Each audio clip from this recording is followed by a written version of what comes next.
আসসালামু আলাইকুম ওয়া রাহমাতুল্লাহি ওয়া বারাকাতুহু। বিসমিল্লাহ ওয়াল হামদুলিল্লাহ ওয়াস সালাতু ওয়াস সালামু আলা রাসূলিল্লাহ ওয়া বা'দ। প্রত্যেক আত্মা আল্লাহর দিকে ফিরে যাবে, এই সত্য আমরা সবাই জানি।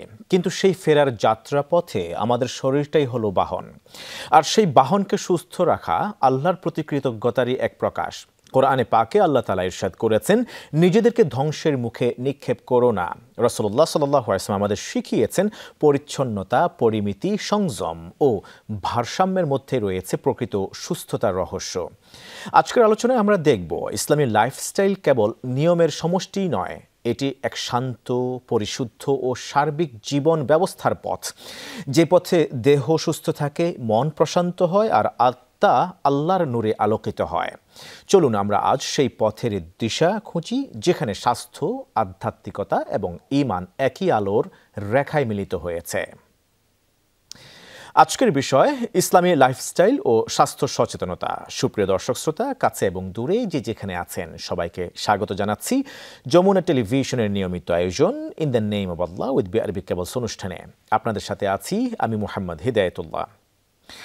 অনুষ্ঠানটি টিভি সেটের পাশাপাশি যমুনা টেলিভিশনের ফেসবুক পেজে সম্প্রচারিত হচ্ছে। দর্শক, আপনারাও যোগ দিতে পারেন আমাদের সাথে এই অনুষ্ঠানে। সরাসরি ফোন করুন 02-982-4052 এই নাম্বারে। অতিথি হিসেবে আজ আমাদের সাথে যুক্ত আছেন চট্টগ্রাম বিশ্ববিদ্যালয়ের আরবি বিভাগের সুযোগ্য চেয়ারম্যান ফদিলাতুল উস্তাজ প্রফেসর ডক্টর গিয়াসউদ্দিন তালুকদার হাফেজাহুল্লাহ। আসসালামু আলাইকুম ওয়া রাহমাতুল্লাহ। আহলান ওয়া সাহলান শেখ, আপনাকে সুস্বাগতম জানাচ্ছি। আসসালামু ওয়া রাহমাতুল্লাহি ওয়া বারাকাতুহু। আহলান ওয়া সাহলান, মারহাবান বিকুম। জাযাকাল্লাহ খাইরান, আপনি যুক্ত হয়েছেন, খুবই ভালো হলো। আমরা আজকে এই মুহূর্তে কথা বলছি সম্পূর্ণটা আল্লাহ তাআলার রহমতের কারণেই। কারণ আজ সকাল 10টা 38 আশেপাশে যেই ঘটনা ঘটে গেছে, আমি আমার ব্যক্তিগত জীবনে এমন ঘটনা ইতিপূর্বে ঘটতে দেখিনি। অর্থাৎ যে ভূমিকম্পের কথা বলছি, এতটা বেশি শক্তিশালী ভূমিকম্প আমার জীবনে, কিংবা আপনি তার চেয়ে ভালো বলতে পারবেন, আপনি যেহেতু আমার চেয়ে অনেক বেশি সিনিয়র, আপনি সে বিষয়ে বলতে পারবেন যে এতটা অনুভূত হয়েছে কিনা। প্রশ্ন হলো, আজকের মূল আলোচনায় যাওয়ার আগে, এই ভূমিকম্প কেন হয়ে থাকে, কেন আল্লাহ সুবহানাহু ওয়া তাআলা এই জাতিকে বারবার সতর্ক করেন, আমাদের ঈমানদার হিসেবে করণীয় কি, প্লিজ। ধন্যবাদ আপনাকে। আমরা মূল বিষয়ে যাওয়ার আগে আপনি সূচনা করবে এই গুরুত্বপূর্ণ, আমরা বলবো আল্লাহ সুবহানাহু ওয়া তাআলার পক্ষ থেকে নোটিশ, এগুলো সতর্কতার নোটিশ, এগুলো অ্যাওয়ারনেস সৃষ্টির জন্য আল্লাহ সুবহানাহু ওয়া তাআলা এগুলো দেন। তো আল্লাহ তাআলা কোরআনে বলছেন, যাহারুল ফাসাদ ফিল বাররি ওয়াল বাহর, জলস্থলে তোমাদের বিপর্যয়ের কারণ কিন্তু তোমরা নিজেরাই। মানব সৃষ্ট অপকর্মেই আমাদের জন্য পরিবেশ দায়ী। পরিবেশের বিপর্যয় এবং নানাবিধ, আজকে সামুদ্রিক বিপর্যয়ের কথা বলা হয়, ওজোন স্তরে ফাটলের কথা বলা হয়, জলোচ্ছ্বাসের কথা বলা হয়, ঘন ঘন এই যে ভূকম্পন হচ্ছে, প্রায় কারণ দেখা যাচ্ছে আমরা নিজেরাই। অর্থাৎ আমরা ভূমি ধস করছি, আমরা জলদস্যু হয়ে আহ নদী নষ্ট করছি, নদী খেয়ে ফেলছি, এবং বন উজাড় করছি, এবং আমরা পাহাড়কে নিধন করে এই যে বড় বড় গগনচুম্বী ভবন করছি, এবং নিচের থেকে যে পানি অস্বাভাবিকভাবে পানি উত্তোলন করছি, এটাও কিন্তু একটা পরিবেশ নষ্টের একটা বড় কারণ। এবং যেই স্রষ্টা আল্লাহ সুবহানাহু ওয়া তাআলা আমাদেরকে এত নিয়ম কানুন দিয়েছেন, এত বড় বিধিবিধান দিয়েছেন, এত নেয়ামত আমাদেরকে দিয়েছেন, সে আল্লাহ তাআলা নাফরমানি আমরা প্রতিনিয়ত করে যাচ্ছি। কেউ বা আমরা জড়বাদী হয়ে আল্লাহ তাআলাকে অস্বীকার করছি, কেউ বা আমরা সংশয়বাদী হয়ে আল্লাহ তাআলার মধ্যে সংশয় প্রকাশ করছি, কেউ আমরা প্রকৃতিবাদী হয়ে প্রাকৃতিক খেয়ালিপনা আমরা বলছি। আল্লাহ সুবহানাহু ওয়া তাআলা তখন এই ধরনের আযাব দিয়ে, এই ধরনের বড় বড় বিপর্যয় দিয়ে কিন্তু আমাদেরকে সতর্ক করতে চান যে তোমরা সঠিক হয়ে যাও, সঠিক পথে আসো, ঈমানের পথে আসো, সিরাতুল মুস্তাকিমের পথে আসো। এছাড়া এই যে কিয়ামত, যে যা মহাপ্রলয়ের মাধ্যমে সমস্ত সৃষ্টি ধ্বংসস্তূপে পরিণত হবে, যেটা কিয়ামতে আসছে, সেই কিয়ামত কবে হবে এক্স্যাক্টলি আল্লাহ পাক সুবহানাহু ওয়া তাআলা আমাদেরকে বলে দেননি। এবং নবী করিম সাল্লাল্লাহু আলাইহি ওয়াসাল্লামকে যখন প্রশ্ন করা হয়েছে, তিনি বলছেন একমাত্র আল্লাহ তাআলাই জানেন। এবং এই কিয়ামত নির্দিষ্টভাবে কবে আসবে না জানলেও, কিয়ামত কখন হতে পারে এর কিছু আলামত, এর কিছু নমুনা নবী করিম সাল্লাল্লাহু আলাইহি ওয়াসাল্লাম বলেছেন। তার মধ্যে এটি একটি, যে ঘন ঘন কি হবে, ভূকম্পন হবে, ভূমিধস হবে, অগ্নিপাত হবে, এগুলো কিন্তু আমরা এখন দেখতে পাচ্ছি। এবং হত্যাযজ্ঞ বেড়ে যাবে, এমন হত্যা বাড়বে যেটা এখন সারা পৃথিবী দেখছি। আল্লাহ রাসূল বলছেন যে হত্যাকারী, খুনি সে জানে না কেন হত্যা করছে। এবং যে খুন হলো, সে নিহত ব্যক্তি তিনিও জানেন না কেন তিনি নিহত হলেন। এভাবে পাপাচার, অনাচার, অশ্লীলতা, বেহায়াপনা এবং অসৎ নেতৃত্ব নবী করিম সাল্লাল্লাহু আলাইহি ওয়াসাল্লাম বলছেন। অসৎ নেতৃত্ব এবং যখন রক্ষক হবে। তো প্রায় আলামতগুলো তো চলে আসছে এবং আজকের এই ভূকম্পনও এটি একটি বিষয়। এবং আমরা এর থেকে আঁচ করতে পারি যে কেয়ামতটা কত ভয়াবহ হতে পারে। আল্লাহ তাআলা বলছেন, "ইযা জুলজিলাতিল আরদু জিলজালাহা।" এই পৃথিবী যখন প্রচন্ড ভূকম্পনের মাধ্যমে লন্ডভন্ড হয়ে যাবে। মাত্র ১ মিনিট ২ মিনিটের মধ্যে আমরা এভাবে ভীত সন্ত্রস্ত হয়ে যাই, আমরা আঁতকে উঠি। আর যখন এই মহাপ্রলয় কিয়ামত যেদিন হবে তখন কি অবস্থা হতে পারে আমাদের। সুতরাং এই পৃথিবীতে আমাদের পরীক্ষার হল।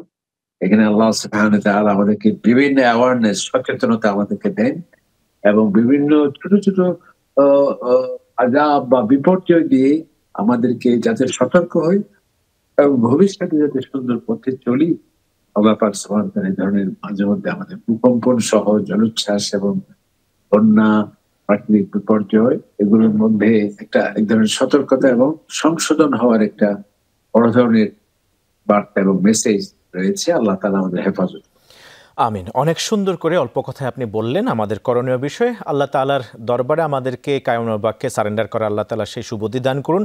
পাশাপাশি যাদের ক্ষয়ক্ষতি হয়েছে আর্থিকভাবে আল্লাহ তাআলা সেই ক্ষয়ক্ষতি পুষিয়ে দেন এবং যারা শারীরিকভাবে কষ্ট পেয়েছেন, আঘাতপ্রাপ্ত হয়েছেন, আহত হয়েছেন, আল্লাহ তাআলা তাদেরকেও খুব দ্রুত সুস্থতা নসিব করুন। যারা ইন্তেকাল করেছেন ইতোমধ্যেই আল্লাহ তাআলা তাদেরকে শহীদের মর্যাদা দান করুন। যেহেতু আজকে একটি গুরুত্বপূর্ণ ইস্যু ঘটেছে, ভূমিকম্পের মতো একটি ঘটনা ঘটে গেছে বিধায় আমরা আমাদের প্রারম্ভিকতায় প্রথম এই অংশে এই বিষয়ে কথা বলেছি। এই পর্যায়ে আপনার কাছ থেকে জানতে চাইব যে ইসলামী লাইফস্টাইল ও স্বাস্থ্য সচেতনতা সম্পর্কে ইসলাম ধর্ম আসলে কি বলে, ইসলামের বক্তব্য কি, স্পষ্ট কথায় অল্প কথায় যদি আপনি মেহেরবানি করে তুলে ধরতেন প্লিজ। জি, ধন্যবাদ আমাদের মেধাবী সঞ্চালক মহোদয়। ইসলাম আসলে যেটা আমরা বলি না, সকলের কাছে নিশ্চিত একটি পূর্ণাঙ্গ জীবন বিধান। এর মাঝে আছে অর্থনীতি, স্বাস্থ্যনীতি, শিক্ষানীতি এবং বৈশ্বিক নীতি। অর্থাৎ একজন মানুষের সাফল্যের জন্য যা কিছু প্রয়োজন সবকিছু আছে বিজনেস প্ল্যান। তো স্বাস্থ্য অত্যন্ত গুরুত্বপূর্ণ বিষয়। আপনি ইসলামে যেগুলো মৌলিক ইবাদত, যদি স্বাস্থ্য ফিজিক্যাল ফিটনেস না থাকে তাহলে সেগুলো তো কেউ করতে পারছে না। এই যে সিয়াম, রামাদান অসুস্থ ব্যক্তির জন্য প্রযোজ্য নয়। যেমন হজ, একজন অসুস্থ ব্যক্তি হজ করতে পারে। ঠিক তেমনি ভাবে নামাজের ক্ষেত্রেও যদি একজন অসুস্থ ব্যক্তি গুরুতর ভাবে, তার তো নামাজের ক্ষেত্রে দারুণ। এই জন্য ইসলাম স্বাস্থ্যকে এত গুরুত্ব দিয়েছে। নবী একটা বলছেন, ইন্না লিবাদানিকা আলাইকা হাক্কান। এটা কিন্তু একটা স্বাস্থ্যের জন্য বিশাল একটি শ্রম। আল্লাহ রাসূল বলছেন যে, তোমার উপর তোমার শরীরের কিন্তু অধিকার আছে। আমার উপর আমার শরীরের অধিকার। এই ধরনের কথা কেউ বলেছে কিনা আমার জানা নাই। তার মানে হলো শরীর যদি ক্লান্ত থাকে বিশ্রাম দেয়া। শরীর যদি অসুস্থ থাকে চিকিৎসা নেয়া। শরীর যদি অবসাদগ্রস্ত হয়, ক্ষুধার্ত হয় খাবার দেয়া। এবং আল্লাহ রাসূল আরো চমৎকার স্বাস্থ্য সম্পর্কে আমরা সতর্ক হওয়ার জন্য বলছেন যে, তোমরা অসুস্থতা তোমাদেরকে আক্রান্ত করার আগে সুস্থতা যে কত বড় নেয়ামত এটা উপলব্ধি করার চেষ্টা করো। তার মানে এটিকে তোমরা দা অক্ষুণ্ণ রাখার চেষ্টা করো। আরেকটা হাদিসে আল্লাহ রাসূল বলছেন যে, ২ টি ক্ষেত্রে মানুষ বড়ই উদাসীন সে। সময় ফুরিয়ে যাওয়ার আগে সে কখনো বুঝতে পারে না। নি'মাতানি মাগবুনুন ফিহিমা কাসীরুম মিনান নাস। ২ টি নেয়ামত। একটা হচ্ছে স্বাস্থ্য, একটা হচ্ছে সময়, অবসর সময়। তো এইজন্য ইসলাম আমরা দেখছি যে স্বাস্থ্যের ক্ষেত্রে এই যে হযরতে আ মূসা আলাইহিস সালামকে যখন তিনি গেলেন মাদিয়ানে, শুআয়ব আলাইহিস সালাম তখন যাকে উনাকে যখন কি হিসেবে জামাতা হিসেবে কেবল নয়, তার দক্ষ প্রতিষ্ঠানের একজন আ আ মহান ব্যক্তি হিসেবে যখন তাকে নিয়োগ দিতে যাচ্ছিলেন, তখন তার মেয়েরা যে পরামর্শ দিয়েছিলেন, তার ২ টি যোগ্যতার কথা উল্লেখ করা হয়েছে। একটা হলো ইন্না খায়রা মান ইসতা'জারতাল কবিয়্যুল আমিন, যে হে আমাদের প্রিয় বাবা, আপনি যুবককে দিতে পারেন নিয়োগ, কারণ তার আছে সুস্বাস্থ্য এবং তার কাছে আছে সততা। এবং আমরা দেখছি যে তালুত, দেখুন ফিজিক্যাল ফিটনেস কত গুরুত্বপূর্ণ। আল্লাহ তাআলা যখন বনী ইসরাঈলের জন্য তাকে রাজা ঘোষণা করলেন। কেন রাজা ঘোষণা করা হলো? আল্লাহ তাআলা বাসতাতান ফিল ইলমি ওয়াল জিসম। তার একাডেমিক এক্সেলেন্স এ জ্ঞানী সে, এবং সে একজন সুঠাম দেহের অধিকারী, অর্থাৎ সুস্বাস্থ্য। তো এইজন্যে আমরা স্বাস্থ্যকে যেটি যাতে সুস্থ থাকে, এক্ষেত্রে এই যে বলা হয় প্রিভেনশন ইজ বেটার দ্যান কিউর, অর্থাৎ সুস্থ থাকা, প্রতিরোধ চিকিৎসা নয়, প্রতিরোধটাই হলো আসল চিকিৎসা। ইসলাম যে লাইফস্টাইলের কথা বলছে, আজকে ডাক্তাররা অবাক হয়ে যায়। এবং এই যে যারা ডায়াবেটিসে আক্রান্ত হয়, ডাক্তার সাহেবরা আমাদেরকে বলেন, যখন আমরা ডায়াবেটিসের রোগ নিয়ে ডাক্তারদের কাছে যাই, ওনারা বলেন যে, "মৌলানা সাহেব, আপনারা যেটা নসিহত করেন, ওয়াজ করেন, এটা তো আপনারা মানলেই তো আর চিকিৎসার প্রয়োজন হয় না।" আমি আশ্চর্য হলাম, কি ব্যাপার? উনি বলেন, "দেখুন, নবী ইসলাম সপ্তাহে ২ দিন রোজার কথা বলেছেন, সোমবার আর বৃহস্পতিবার। এটি যদি আপনি করেন, আপনার ডায়াবেটিস থাকতে পারে।" এরপর আল্লাহ রাসূল আরেকটা হাদিস তিনি বললেন, নবী ইসলাম বললেন যে, "তোমরা খাবারে তোমাদের পেটকে ৩ ভাগ করবে। ১ ভাগ পানি, ১ ভাগ খাবার, আরেক ভাগ খালি থাকবে।